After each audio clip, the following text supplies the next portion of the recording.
Hello and welcome back. So in this video, we're going to talk about the more complex case, which used to be the error case in the SR flip-flop. In the last video, we saw how all other cases, when J is 1, K is 0, when K is 1, J is 0, and when both inputs are 0, what the behavior of the circuit is. And in this video, we're going to see what happens when we set both J and K to 1. Okay, so let's do it. So we're gonna be setting J to 1 and K to 1. And let's just go on from here where our Q bit is 1 and Q naught is 0. And let's feed everything back. So this would be a 1, this would be a 0. And like we said before, the clocks are 1 all the time because only when it's 1, the inputs has an effect on the output. Let's see what happens. So this will become a 1 because one of the inputs are 0. And this will become a 0 because all of the inputs are 1. And once it sees that 0, it knows that this should be a 1. And this 1 gets fed up back here. And this becomes a 0.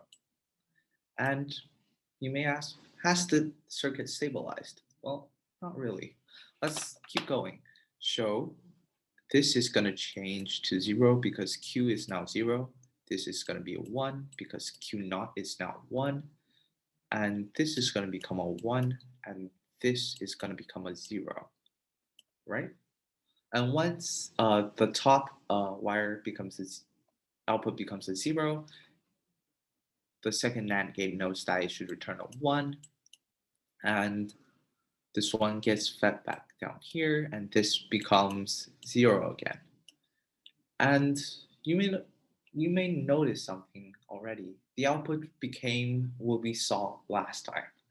And we could keep going, but there's really no point. If we actually kept going, you'll see that these two states are gonna keep switching on and off.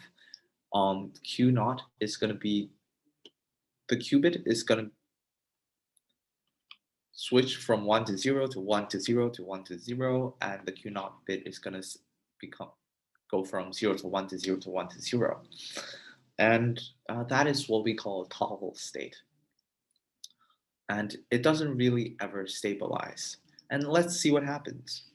Let's see if our predictions are correct. If we were correct, we're going to see both light bulbs going on and off over and over and over again. Let's see that.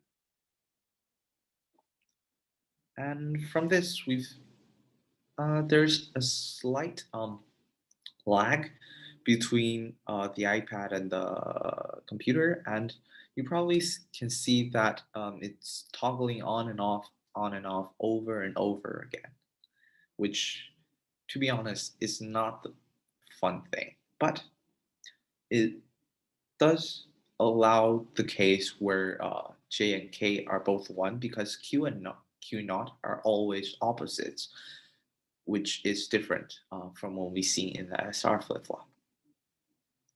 Now, we can go back to fill in our truth table for the JK flip-flop. Truth table right here.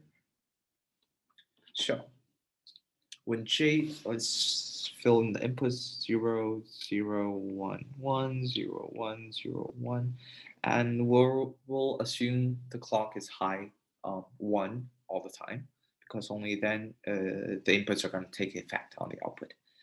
So when both on J and K are zeros, the output is going to remain what it is.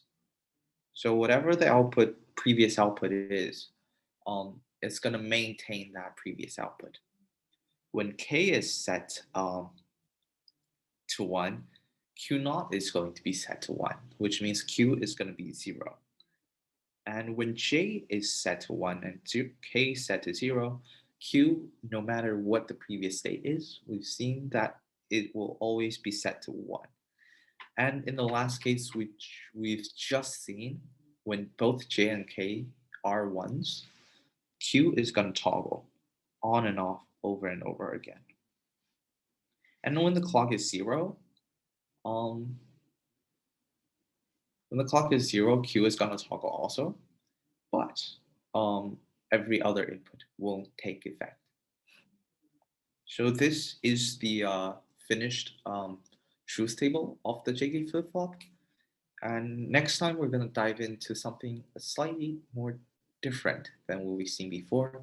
We're going to be talking about expressing Boolean expressions in algebra or Boolean algebra.